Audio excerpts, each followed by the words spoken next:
From the center of the United States, welcome to Real Ghost Stories Online, episode number 3. I am Tony Bruschi. Thank you so much for joining us.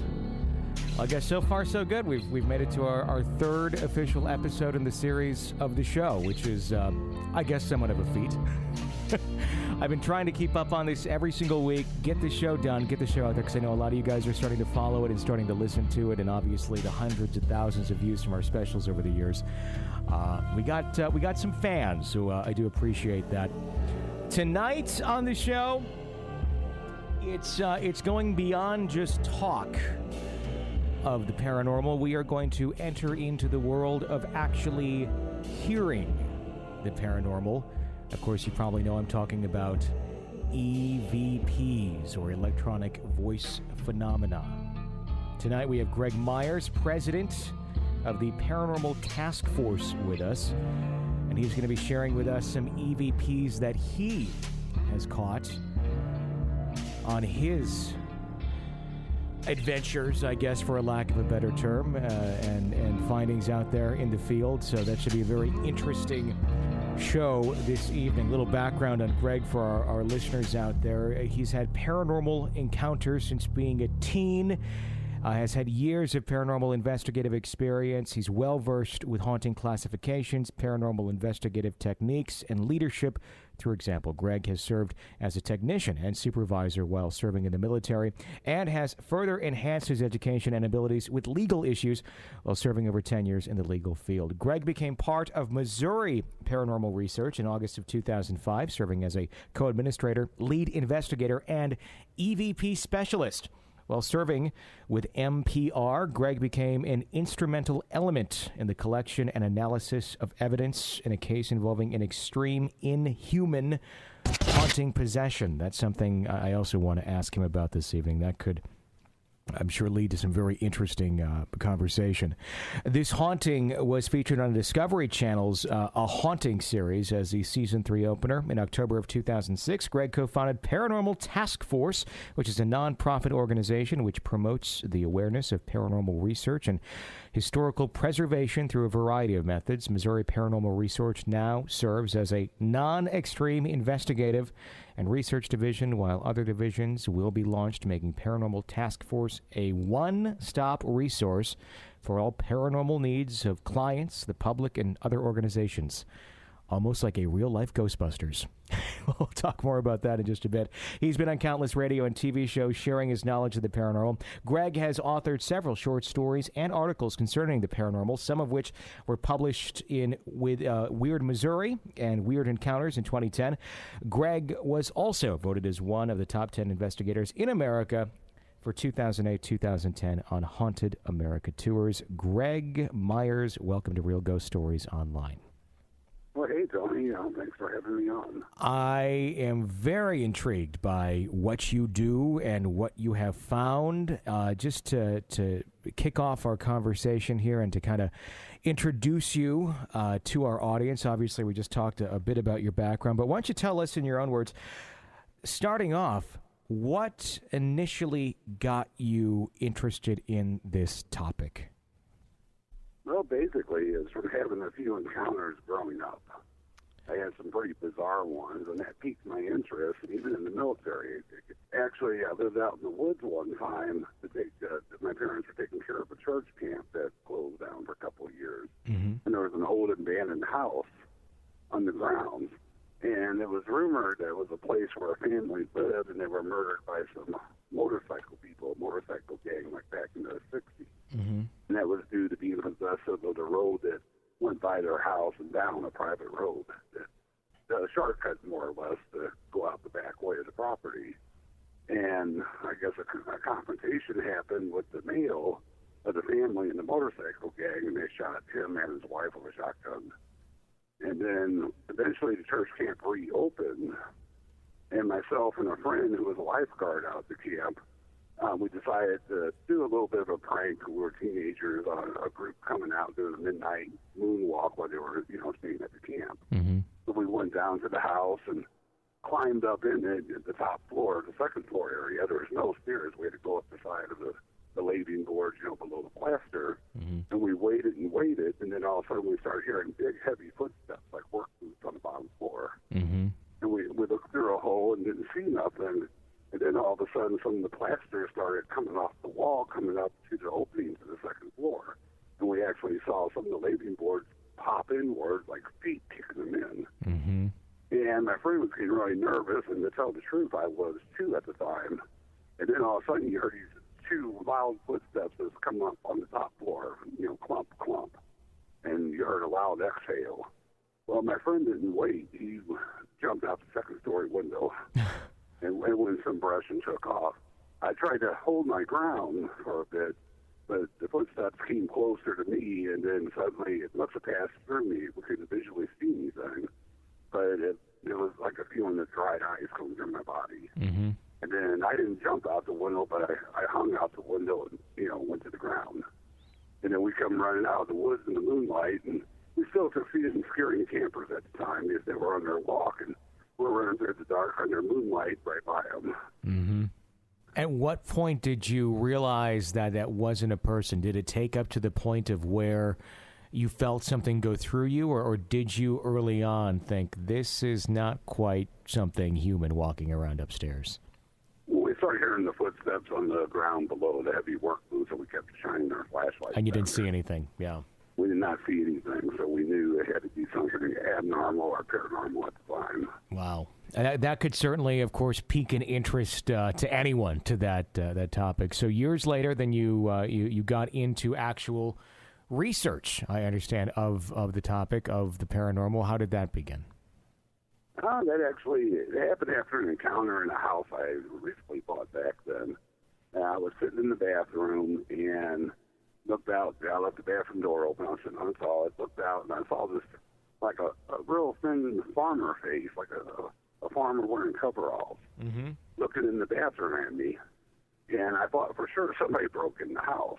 Sure. So I grabbed the shotgun and actually went running around. And then my wife at the time just laughed at me and said no one was there. Mm-hmm. And that's when I realized after searching the basement and everywhere else. So that took my interest further into the paranormal, and that's when I started researching more online instead of doing things individually. Mm-hmm. And I actually got hooked up with an investigation at the infamous house in Union, Missouri. Mm-hmm. That's the one you mentioned was on the Discovery Channel. Sure. Show a haunting. And that episode is called Fear House. Mm-hmm. And that's where a lot of people perceive it to be demonic. And I sort of got a little more, than what I bit off on that one. Yeah, walking into a haunting like that is not just something that's thought of as these are people who have passed on, but something that never was on this earth that would be of demonic realm. That can be a very scary thing, and I've heard from many investigators that when they start feeling that, or if they're approached about looking into something that is into that realm, a lot of them just say, not going there, not going anywhere near that. What's on that specific case, and we'll get to the EVPs here in just a few minutes because I know a lot of folks are waiting to hear those. Let's talk about that case a little bit. What was the details of that case that made them think it was a demonic building or home? Well, basically, the co-administrator of NPR at the time when I came on was Stephen LeChance. Mm-hmm. He lived in that house prior, and him and his family experienced bizarre things, like an evil clown chasing around the children. An evil clown? A clown, yes. Wow. I hate clowns. And then they actually were seeing an evil clown. Oh, wow. Continue on. And they would chase around the children. They would go into a part of the house. They would get locked in. They would start screaming to get out, of a certain room. And then the father, Stephen, is about 7 foot tall. Mm-hmm. Had to go and pull the doors open very hard to get them out of certain areas. Mm-hmm. So they didn't stay in that house too long. They left. But then another family moved in and started encountering things just as bad and worse. Mm-hmm. So Stephen got involved with trying to assist the family the best he could. And that's where I came along, and in on the investigations. And that family, you could tell when you walked in, it was a real situation because every closet door in the house was blocked off with major furniture because, they had the phobia that the boogeyman was coming out of the closet. Is that where where they would say it would originate from? Would these things come out of confined spaces like that?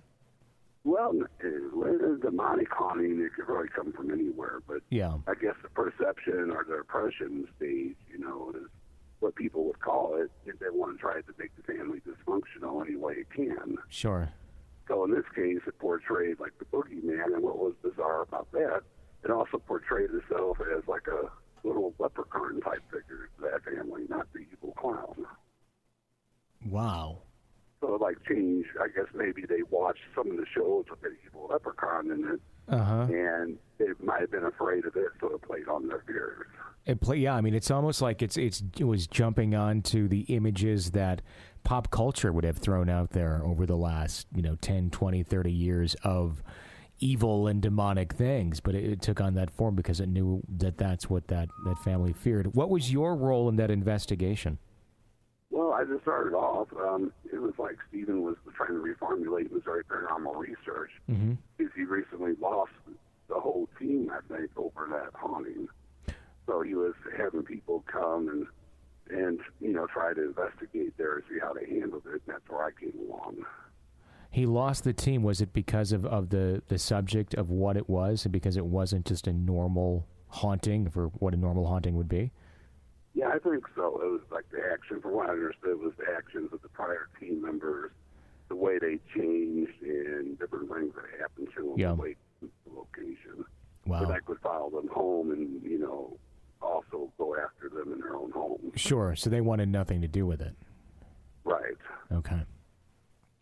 And you thought, hey, this would be a great idea. Let's join in. Well, my curiosity was piqued, and I went there, and actually the first time I stepped in the house, I became instantly ill. I had to stay outside for a half hour. Really? I became instantly disorientated, like nothing I experienced before, nauseated, had trouble breathing, and everything else. So I went back outside and rested, and then I finally got the courage up to go back in. Mm-hmm. And then, of course, some of the first location I captured some spectacular electronic voice phenomena, or EVP, from, and that turned me into like a kid in the candy store. Mm-hmm. I had to keep going back to explore that specifically. Wow. Did anything follow you home? There were a few occasions where very bizarre things happened in my own house as well. Yeah. During that investigation, one time, something shadowy manifested in the corner of my bedroom. I got up to approach it, and it looked like a giant sheet of plexiglass that hit my body and sent it backwards. Oh, wow. And luckily the bed was back there, and I actually went backwards up on the bed, flipped over, actually. That's how much force it had. When something like that happens to you, does it make you, or did it make you question continuing on in your form of investigation of this sort of a topic? Yeah, when stuff like that happens that quick, it makes you rethink everything. It makes you rethink the paranormal. It makes you reevaluate your faith or spiritual system as well. Sure. So you have to grow stronger within that before you return back to it. Okay. Wow. Well, that is... after that, let me ask you this, because you said that was one of the first investigations that you had gone into? One of the first formal ones with other people. I've done solo stuff off and on for years. Did you ever encounter anything that you felt was of that level of demonic activity after that, or was that a fairly rare case? The demonic issues are very rare. They surface maybe 1 out of 1,000 cases. What got you into capturing EVPs? I was very skeptical. I'm more scientific-minded in nature with paranormal. So when I went to the Union haunting, I thought I'd give it a try. And then coming out there the first night, I had a couple of very spectacular ones, and I even sent them off at the time.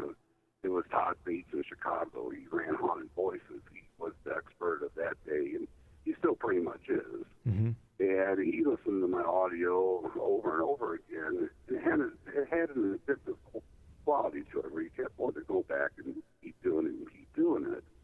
And even he wanted to analyze the audio, that I captured. Mm-hmm.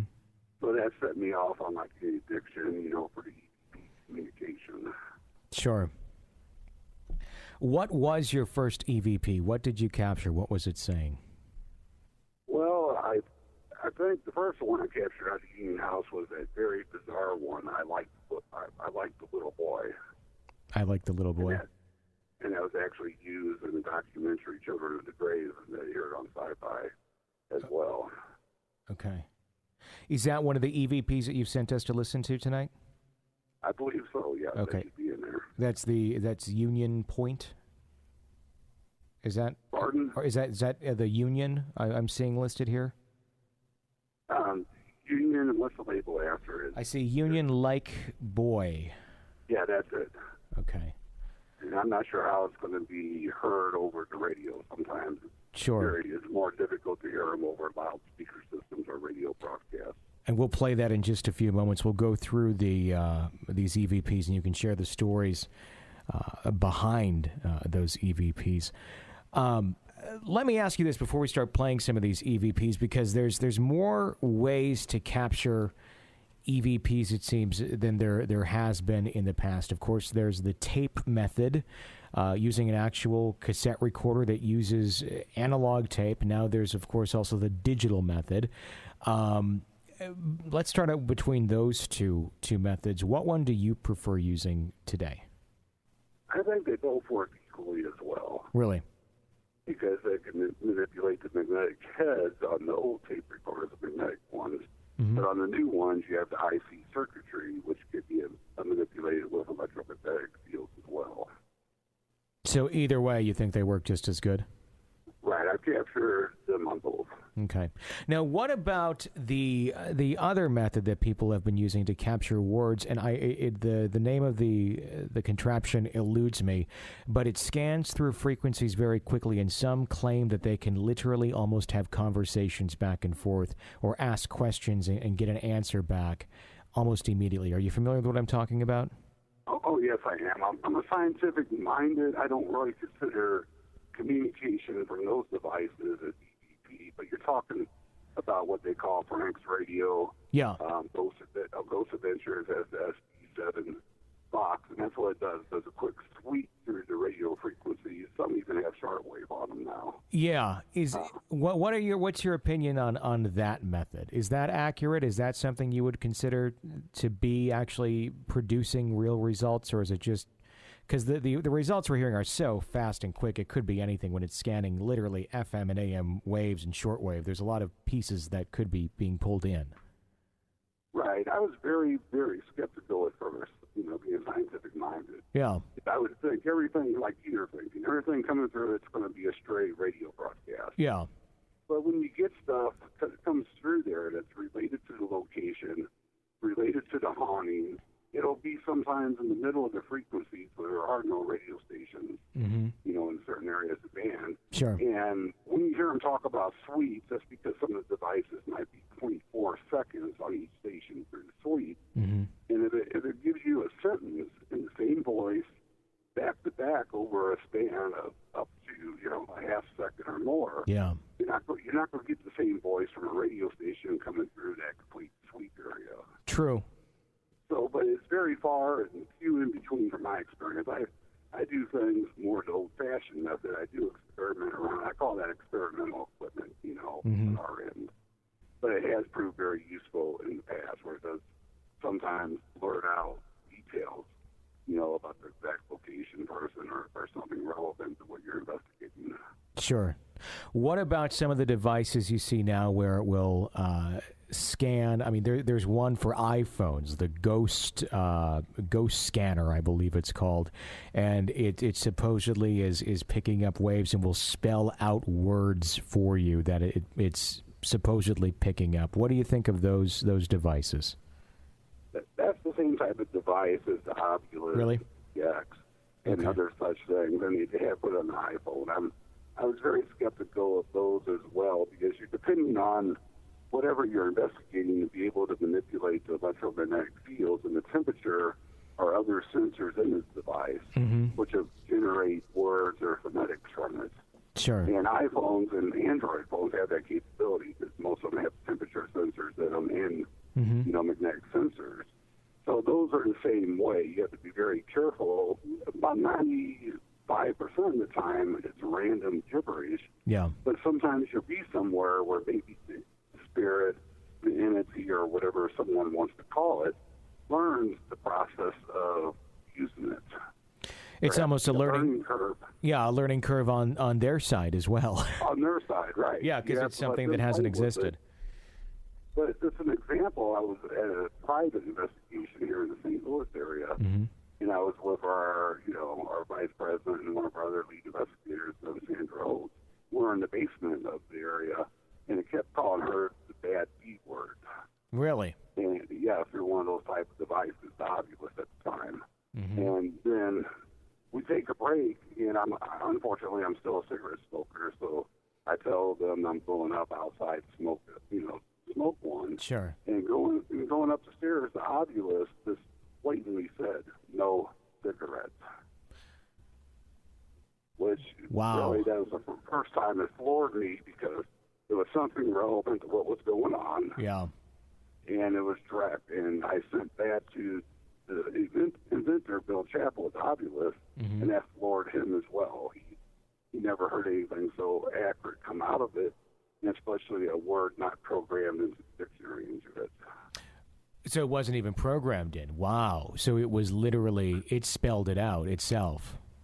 Right, phonetically or by other means, it said it. So it was bizarre. And 5% of the time, you do get some very interesting results. But I never really base our findings during an investigation off of such experimental devices. Okay. All right. Well, let's get to this. Let's go and jump into some of these EVPs that you sent for us to listen to and share this evening. We can start out here with the ones that are labeled Union, and we'll just kind of start at the top of this list. What I have here first off is Union Point of View. What is, should we listen to it first before you tell the story, or do you have a story to intro this one with? Oh, this is going to be a very interesting one. This is what we call a forward and reverse EVP. Okay. You have both segments there. One's played forward, one's played reverse. Yeah, I see that. And the theory behind that is in the area where a possible portal exists, where the paranormal comes through, that it can spin opposite direction and actually reverse, the audio as well. I heard it in the background. So I was hitting it by mistake, but yeah. So this is something where I've never heard of that, where an EVP could be literally speaking in reverse. Right, and this one speaks both forward and reverse. Okay. It's more than just an old Beatles song where the reverse is put in automatically. Paul's dead. Because we actually experimented and said verbally, what we thought was being said in the EVP. Yeah. And we could not reverse it to get the same results. Okay, let's listen to it. This is the first time we're going to play this forward. Here we go.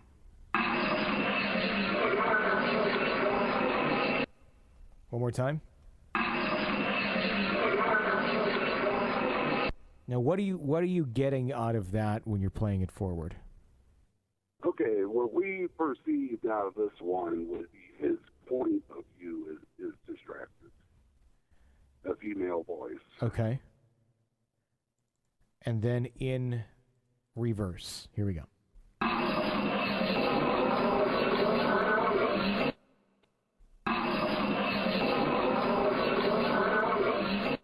I don't know what I got out of that. What we translated there, perceived as, "Why don't you go find me?" Why don't you go find me? Okay, I can hear that.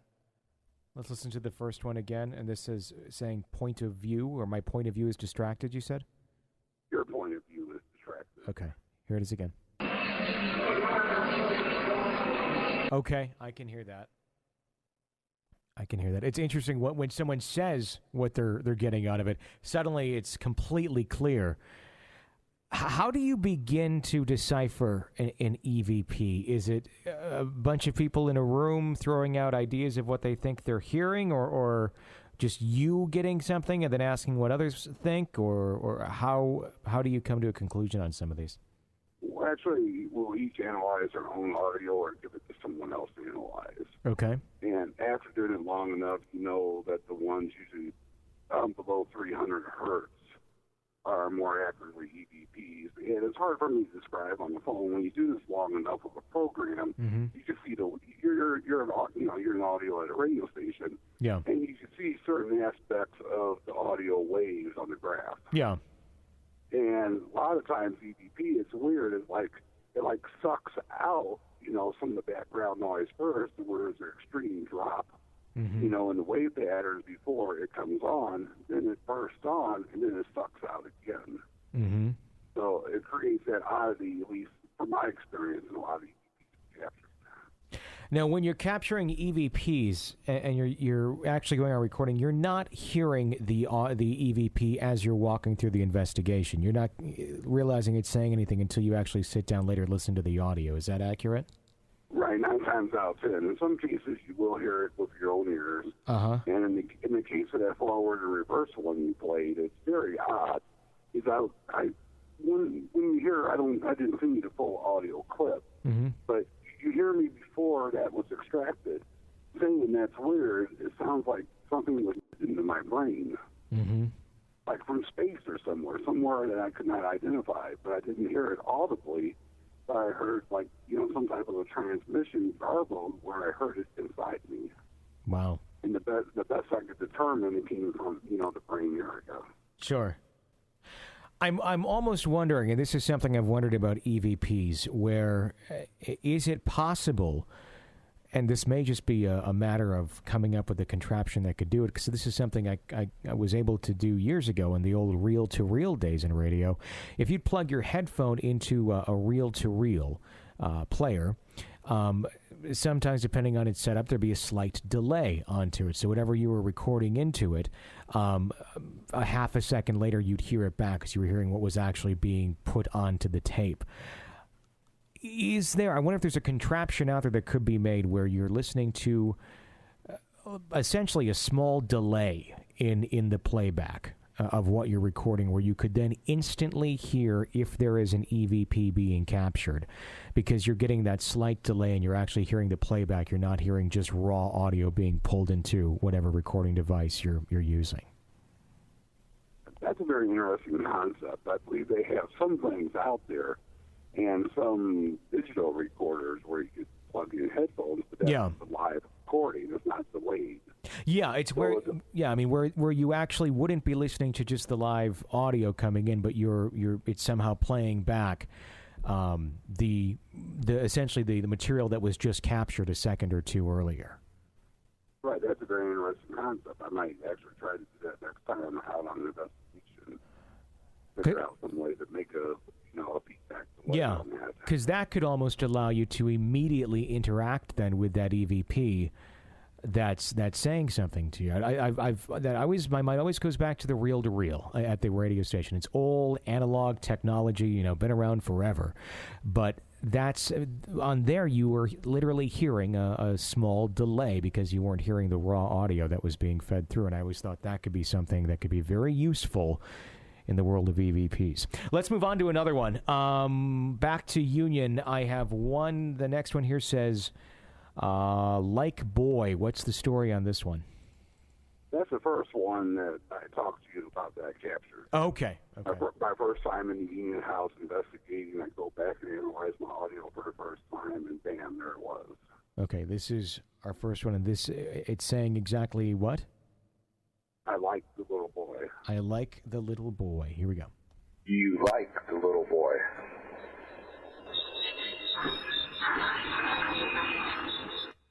You can almost hear it. You like the little boy.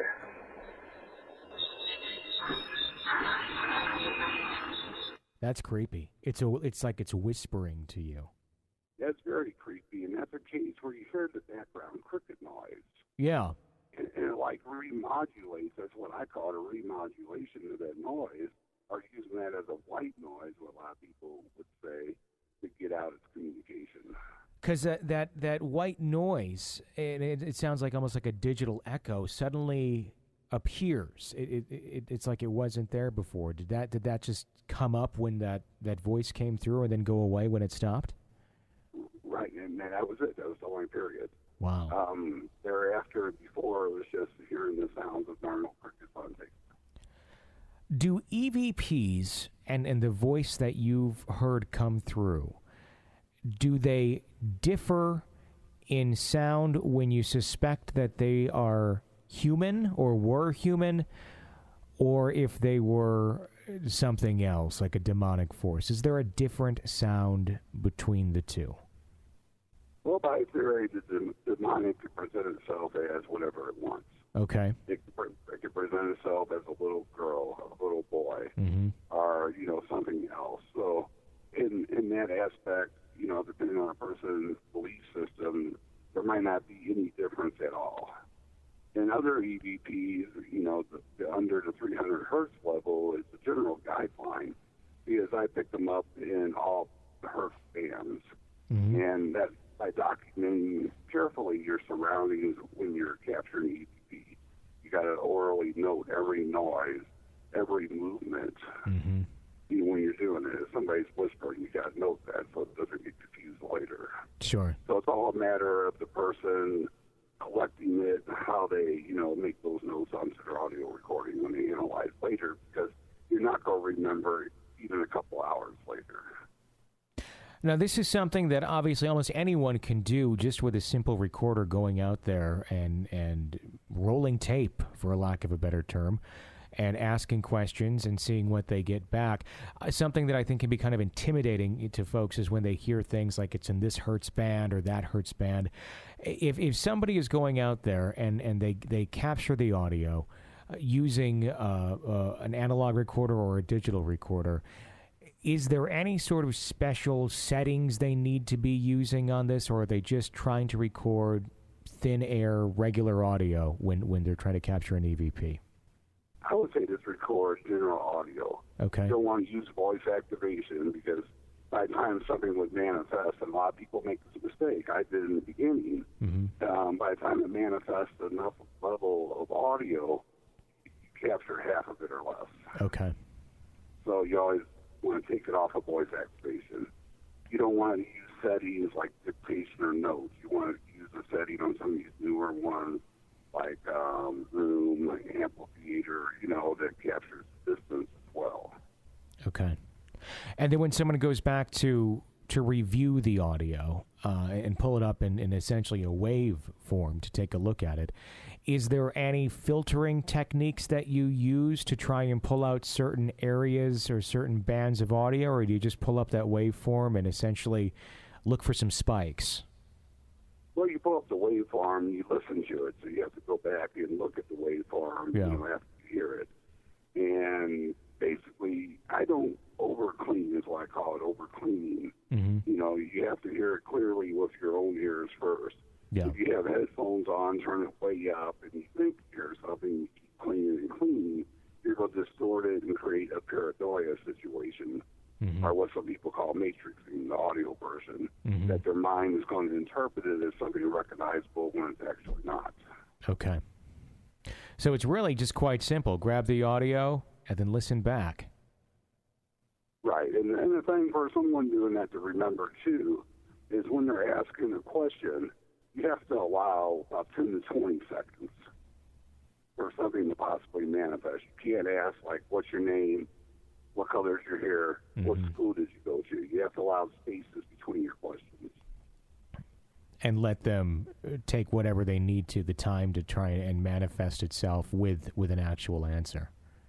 Right, and there's been times, actually, on the bizarre side, where you're thinking a question, you don't even say it verbally, but you'll end up with an answer to it. Really? Yeah, we've had that happen a few times.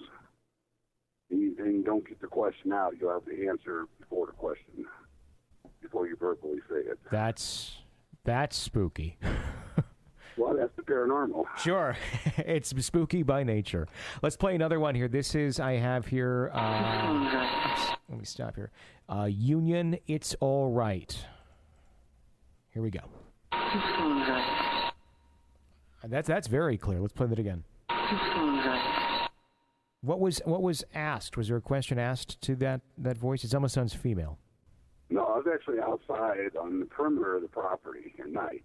Very quiet surroundings, no one near me whatsoever. Mm-hmm. And I was just making notes about the previous, last leg of the investigation inside the house. Mm-hmm. And then reviewing that, to take notes from it, I heard a female voice just as loud as my voice. Really? Yes, that's how clear it was. And there was no females outside, no males, nobody, just me by myself. Mm-hmm. Let's just hear that one more time, because that was very. That would almost sounded like there was someone nearby your recorder just speaking out loud. So when you captured that, you were hearing that audibly as well. No, I didn't hear that one audibly. Okay. I was just taking notes, verbal notes from the recorder, and that came in. Wow. Let's go on. Go ahead. Oh, I'm sorry. No, I was going to say that's why in that situation, a lot of people theorize that location is a demonic haunting due to certain reasons. But I had theories at the time, and I still hold to them, that it's most likely, if it is demonic, it's also a portal haunting, where different spirits could come in and out because of the varied, different voices capturing the EVP from the same location. Mm-hmm. So it could be one of two things, or both things, where it is a demonic thing that is taking on whatever form it needs to and sound it needs to, or right. Like you were saying, a portal where it's just multiple entities that are there coming in and out, and they're able to all, of course, have different sounds because they're all their own unique beings, if you will. Right, and at that location too. A lot of people at that time didn't realize the old poorhouse in Union, Missouri. Really? His property extended to where the subdivision was, and most likely where they buried their unmarked graves at. Wow. Okay. So some of the houses, which were the old railroad houses, they dropped them off. Sure. Off the railroad car and built them, like the Sears and Ward's homes. Mm-hmm. Could have been built right over graves. And no one knew until they started having things happen to them. Wow. Okay. Right. Let's go to this one. This is some of the Tri-County hauntings and EVPs that we have. What's the story behind some of these? Oh, man. Tri-County is probably one of the most haunted locations I've ever been to. We got called back in 2006 by the proprietor who ran the restaurant in there. Okay. And she was telling us that, they knew it was haunted, but now it's reached a level that they were concerned. Waitresses would be touched. Patrons would see salt and pepper shakers levitate and go from one table to the other. Equipment would come on and off in the kitchen unexplainably. Pots and pans would fly through the air. Waitresses would go upstairs and have doors hold shut on them. They would go in the basement and have things thrown at them. And it's just endless. And then the thing that broke the straw was little kids going back to the bathroom, had to pass the stairway going to the second floor. And they started reporting and coming back crying, and they saw a monster killing a lady on the stairs. Not something you want your children to say they just saw. Yeah, and that happened multiple times. There was about 15 to 20 kids within a month, that went back and reported that. Say they saw a monster killing a lady on the stairs. Right. And what was more bizarre, on our first night there, I think that was August 2006, the business was still open, so we went a little early to see the ambient setting, to patronize them, to buy our dinner before they closed. Mm-hmm. And we're sitting at a big round table, about 10 of us, and 5 of us on the half that was facing the waitress counter area witnessed about a quarter to a third full pot of coffee levitate off the burner, come out into the waitress aisle back behind the counter, hover there about a half second, and then release and crash to the floor. That's where you really wish you had a security camera. Oh yeah, there's a lot of things, but we did capture probably the most significant piece of evidence, ever, a blue ghost in the basement walking across it. Really? And that was on the news, stations where I lived for quite a while, and that's what brought the Fact or Fake Paranormal File show out there. Okay. To try to debunk it, and they classified that as a haunted place, no doubt. They couldn't debunk it. No, these other things that happened to us. We had an incandescent light bulb thrown over our heads in the basement from the back area where nothing was, and it flew a good 25 foot in front of us and crashed to the floor. And then some people in the following couple of weeks took a local newspaper reporter out there. They were in the basement showing her stuff and that, and a rusty butcher knife come out of nowhere. And it hit a vent in front of them. It broke the tip off the knife, and the knife bounced back like 10 foot from the vent. Oh, my God. So it was one of the most bizarre, scenarios I stepped into back then. That doesn't sound like it's a human entity that's wandering around that building. And if it is, it's a very angry, vile one.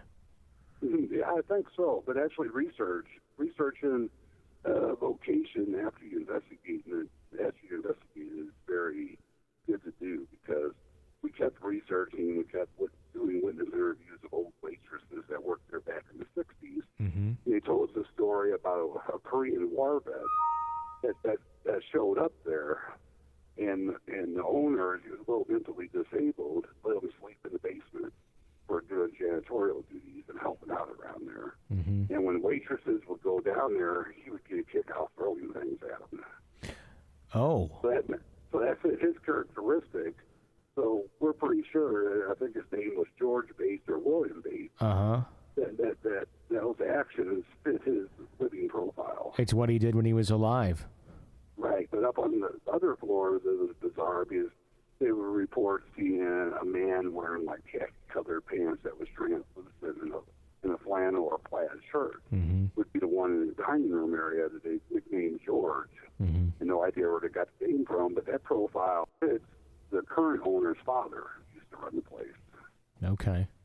That video that you referred to that you captured with the blue entity going across, is that on your website by any chance? It's on our YouTube page. On your what is why don't you give us that YouTube address? Well, Catch My Ghost is the name of the whatever you call it. I'm not, I don't know all the things on the internet like that. Okay. But under Catch My Ghost, CATCHMYGHOST. Catch My Ghost, if somebody wants to find it on YouTube. Okay. Let's play the... Okay, I'm sorry. Go ahead. No, you were saying? I was going to say, if they go to our website, www.paranormaltaskforce.com, and go to investigations and look up Tri-County Truck Stop and Restaurants. Okay. There might be something on one of the pages on the website with the video as well. I'm not 100% sure. Okay, but that's a good starting point. If someone wants to find it, I'm sure they can find it from there. All right, let's play this one. This is Tri-County. This is Where You Go. Let's listen in.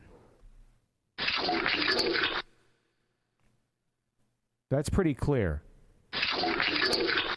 Where you go.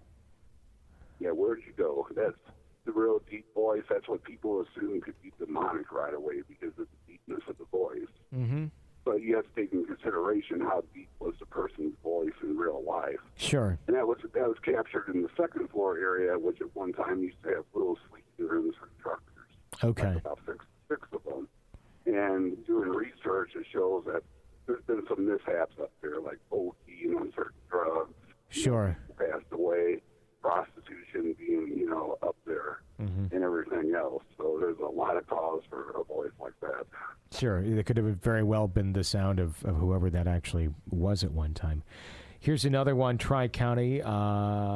Help Save Me. What's the story behind this one? That was bizarre. That was during the end of the investigation. A lot of us were in the kitchen area just talking and wrapping up stuff, and I let my audio recorder go, at times when we do things like that. Mm-hmm. Don't know what you're going to capture and when. And it's harder when you have people that's talking. But this voice came in twice as loud as anybody that was in there talking. It was more like a scream or a plea. Okay, let's take a listen. That one gave me shivers. Let's play that again. It almost sounds like a swine. It has like a weird whine to it. It says help save me. And it also has that electronic sound to it where it's almost like sucking out the white noise to make its presence heard. Right, and that was very bizarre hearing that later because as an investigator, in that place, we don't know what is residual, what is interactive or intelligence. Mm-hmm. And getting something like that, if it was interactive or intelligence, you kind of feel sorry and you want to figure out some way to help the spirit actually in this situation. we could never determine, which one it was. When we went back. From your experience on that point, what you've witnessed, what you've seen, the places you've been, is there a way, do you believe, to actually help a spirit that is pleading for your help? That's all contingent on the person's belief system. Like I said, I'm more of a scientific person. There's certain metaphysical aspects of using mediums or psychics. Mm-hmm. And I do not discredit that 100%. That's something we just do not know. Okay. And sometimes those people are very useful, in assisting on different situations. Sure. In any investigations that you've been on, have you ever been with anyone who's tried or attempted to help in some way, shape, or form? I don't know how you would or what you would be doing to do that, to help a voice that's saying something like that. But have you ever witnessed anyone trying to do that? Actually, a couple times. I saw not psychics that were involved with us or we brought in. I have seen them in other places or where I was a guest on an investigation with another team try to do like crossing over, to the white light. Go to the light, and okay. Right, and move them on. But okay. I have nothing proof positive that anything was accomplished. Sure. Let's go on to another one. This looks like Pythian. Is that correct? Right, that's a Pythian Castle in Springfield, Missouri. Okay. What's the story behind that location? Yeah, it was built by Knights of Pythias about 1914, I believe, off the top of my head. Okay. It was a home where orphans stayed and widows stayed. And there were some suicides there. People passed on there. There's been documented activity with the current owner. I think she's owned it about a decade. And she's experienced stuff since then, seeing apparitions, move across certain rooms, hearing certain noises. And then researching online, we found stories from war vets, even in the World War II time, because back then it became part of a military installation down there. And during that time, they used that for like the hospital administrative office. Mm-hmm. The compound. They actually kept prisoners of war down there as well, which is very interesting. In the middle of Missouri, they had high-ranking Nazi, officers, Italian officers, and Japanese, kept on their compound. And some we heard that were interrogated in the basement there. And some of the interrogations didn't come out too well for the prisoner. Sure. That just sounds like an incredible mix of sadness that must have gone through that building from so many different angles. Right, you got the emotional value there. And then afterwards it became like a military club on that base for a short time. Mm-hmm. And even finding online, we found incidents where people in the military were talking about how haunted it was back then when they were in it. Wow. So it has a plethora of activity there. Okay. It's a very haunted location. Let's play this first one. It's Pythian, and this is, it says bastards, so I'm assuming a fairly angry voice we're about to hear. Let's take a listen. Was there an alarm going off at that time?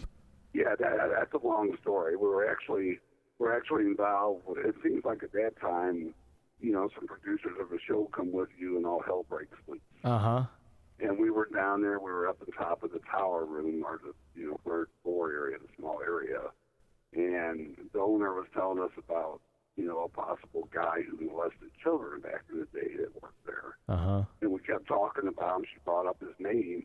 And then I had a couple motion alarms in my vest I was wearing, where I keep equipment at. Yeah. They were completely off, and they went off. Boom. They started going off hard. And that's when that voice came in with all the use that like to remodulate or something. Let's play that again. That's it's almost like it's shouting. Yeah, it's weird. We tried using that same scenario later at other locations with playing the high-pitched noises with zero results. But that did happen one other time there before I was leaving after an event we had there. And then I took the motion detectors and put them in my vest. I was in the bathroom using the urinal, and want to send you is not as good as that one, but it does say get out. Yeah, that's creepy. This other one here. What is this other one saying? Let's play this here. Abusive. Or abusage. Abusage. Okay. Which is an old English word. I thought it was German at first, but that was actually caught in the tunnel that goes from the castle area to back at the time of the laundry building. But it was also a place where some of the hardcore POWs were kept. So that would make sense then, that the voice is speaking in a different language. Right. I assumed it was German, but some people did correct me and say that's, an English word. What does it mean? Does it mean what we think it means, like abuse, or is it something else? Right, like abusive. Or okay. Abuse. Okay. That's again. And it almost sounds, like a. I could just picture some, gruff-looking German-type soldier when you hear that voice. Go ahead. And that was during the time of filming a documentary that the thermal imager that another person had in that area to capture a large shadow mass coming up from the back of the tunnel area. Really? Okay. So, do you see that often where the EVPs will coincide with other events going on? Obviously, you have the alarms going off in your vest there. There you have the shadow. Is that a common thing where the EVPs tend to pop up when other things are being set off? About half and half. Okay. Yeah, sometimes you think you're at the most boring investigation, like being out on a lake fishing, and you don't get any nibbles or bites. But in this case, you take home your audio, you're thinking nothing happened, no personal experiences, nothing observed at night, and you listen to your audio and you could be blown away. You could have a couple of the best EVPs there could be. Mm-hmm. And other times you go into a location, you have everything happening, and you come back and nothing at all, audibly or visually captured. For the amount of investigations that you go on, how often do you come back with actual EVPs from an investigation? About 10% of the time. 10%? So it's not as common as one would think. No, and if you thoroughly analyze and make your notes on your recording while you're doing it, you can eliminate a lot of what people would call false positives. Okay. Let's move on to this one. It is labeled Harney. What is that location? The Harney Mansion is located in Sullivan, Missouri. It's the place where I think General Harney, from the Civil War days lived. Okay. And this one says, "Here they come." Let's take a listen.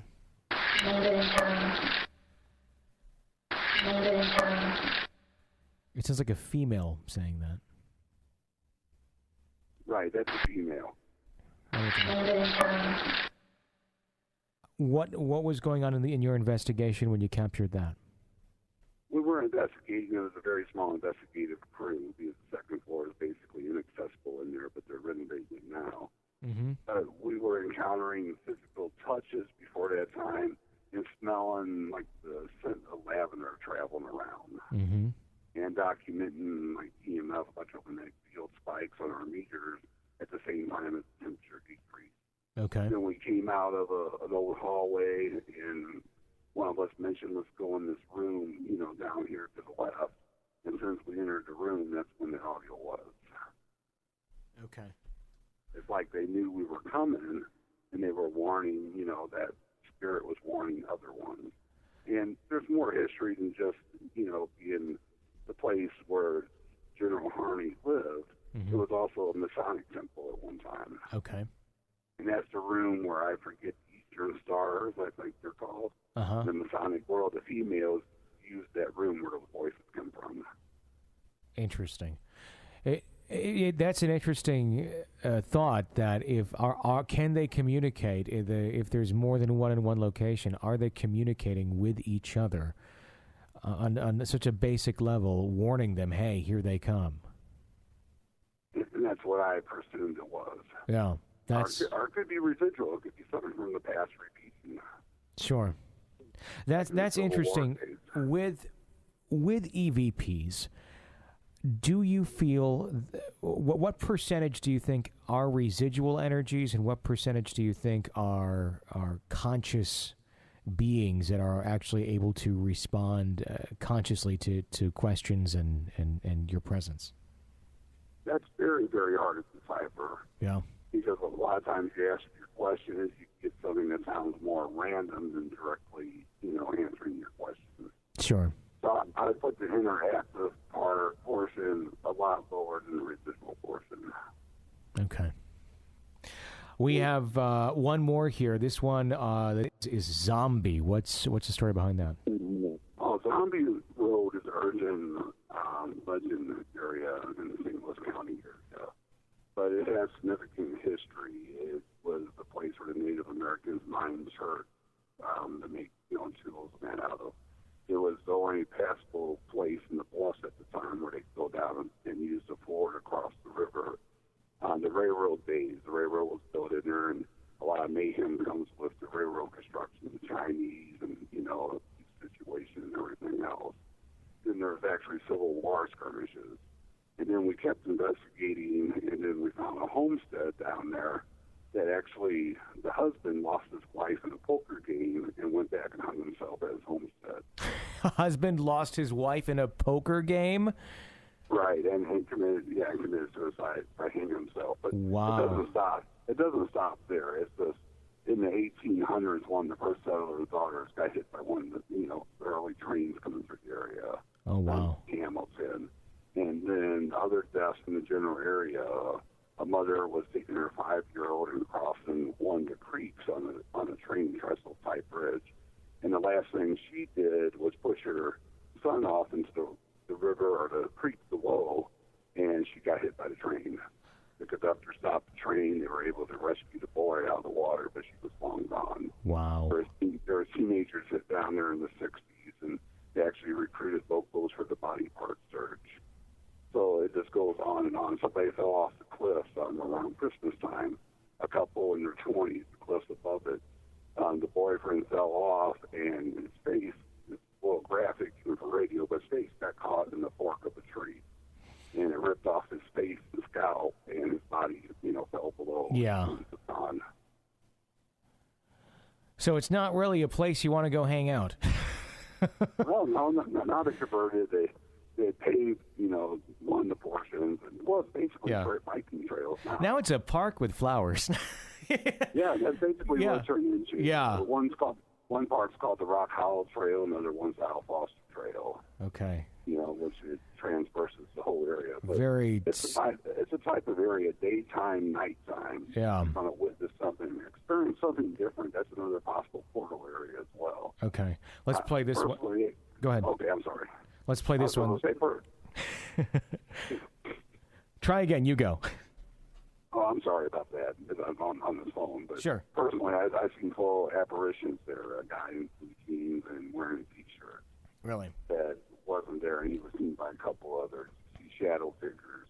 What makes something a portal area? Do you have any idea what would cause that? Is it just random fields of that the world has, or could it be caused by so many, essentially, tragic occurrences or so much energy, being expelled in one area like that?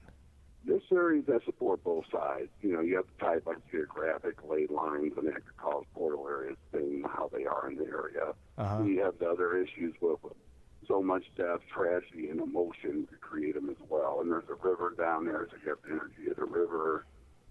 Trains going through there, back in the day could have added more energy. Mm-hmm. You have those theories as well, different types of energy could cause such as, in an area such as that.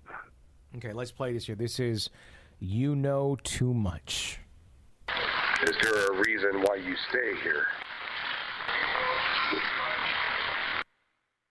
Play that again. Is there a reason why you stay here? It's another one of those that you can hear the electricity in the voice. You can hear the white noise almost increase when it speaks. Right, and that's one of those common traits of a lot of EVPs when you're listening as well. Mm-hmm. But that hasn't been too much of a hype producing EVP area. There's that one and maybe a couple other ones. But that's significant because that was during the first investigation. Mm-hmm. And we had a large group of people. It's such a large area. It's like 2.5 miles from the top of one area down to the bottom to the other trail that transverses, about 5 miles. Mm-hmm. And there's about 20 of us, including some local business people, and that people who were very skeptical of hunting. Sure. But they wanted to come along.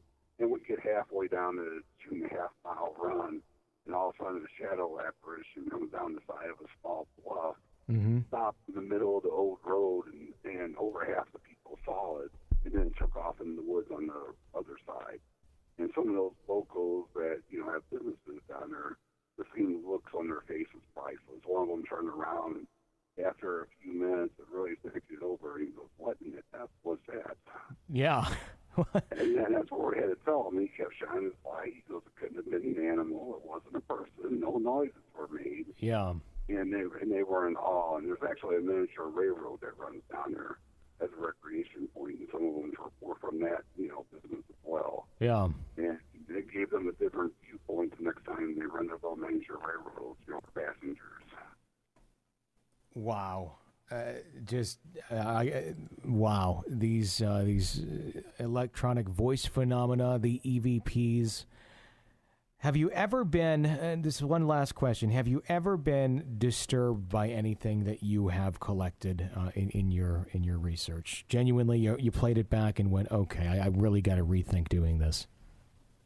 I can't think of specifics except the one you played, offhand to help save me. Yeah. But there's been other incidents like that really scratch your head.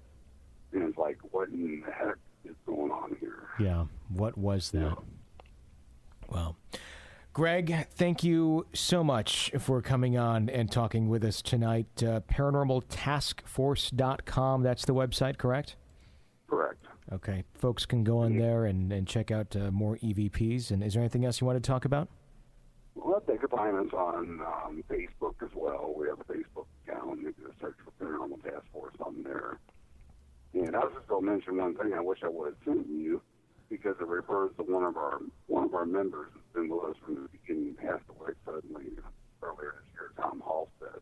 I'm sorry to hear that. He was a photographer by trade, and he had some of the most amazing captures photographically. You could give him a box full of pinhole in it, and he would probably still come out with a capture. He had that type of connection with the paranormal. Wow. He never claimed to be a psychic or medium, but there was one case down in the Zombie Road area that was his favorite area. He would take nature pictures and actually capture paranormal pictures down there. Mm-hmm. And there was one time he didn't go in a EVP session, and the EVP I captured was a response to me asking a question, and it's the same female voice that says, Mm-hmm. but she's saying, "You're not Tom." It's Really? Like she knew I wasn't Tom, and she wasn't going to do anything without Tom being there. It was just one of the bizarre things that, told me that this one is more interactive. Yeah, it's a conscious force that knew who he was. Right. But what I want to mention to you is, as well, since Tom passed away, we're selling some of his photographic captures for a limited time. Mm-hmm. At www.ptfphotos.com. Okay. And all the proceeds from that are going towards raising money to get a memorial bench and a plaque engraved dedicated to Tom in the Zombie Road area. Okay. That was his favorite place. So I just thought that would be nice. It would be the only time that people out there will actually be able to buy copies and have them shipped to their house and printed out 8x10s or 5x7s. Okay, great. I think I saw that. That link is also up on your website, and we'll put that link up on our website as well. Okay, this Tom was very close to all of us. He was very special and gifted. Sure. And we lost him so quick. He was, I'm 48. He was, I think, 46 or 45. Yeah, that's a freak thing there. He fell over on a scooter he was playing with and bruised up his shoulder and thought nothing of it. And a blood clot formed that he never knew about, and it broke loose and gave him an instant stroke. Wow. Right, and I'm hoping that anybody, if he's out there, that he will figure out how to cross back over to give us communication. information. That would be something, wouldn't it? Right, it would validate that it does exist and Yeah. it can be interactive 100%. Let me ask you, have you attempted to try and communicate with him that way yet? A couple times, but the loss hasn't been that long ago. Okay. So it puts people in, very sad and emotional states. Sure. Not the right time to do that yet. Okay. Greg, thank you so much for talking with us. We will put those links up on our website at Real Ghost Stories Online. You have a great night, Greg. Thank you again so much. You too, Tony. There you have it. EVPs, some very convincing audio tonight at Real Ghost Stories Online. Again, a big thank you to our guest, Mr. Greg Myers, president of the Paranormal Task Force. Be sure to check out that website. And also, if this is a topic that interests you, obviously, if you're still listening, it is, do look at some of those photos and consider purchasing one for his friend that passed on to help out with that memorial. And how about some folks who also share the passion that you certainly have if you're listening to this show. For Real Ghost Stories Online, I'm Tony Bruschi. Thank you for listening.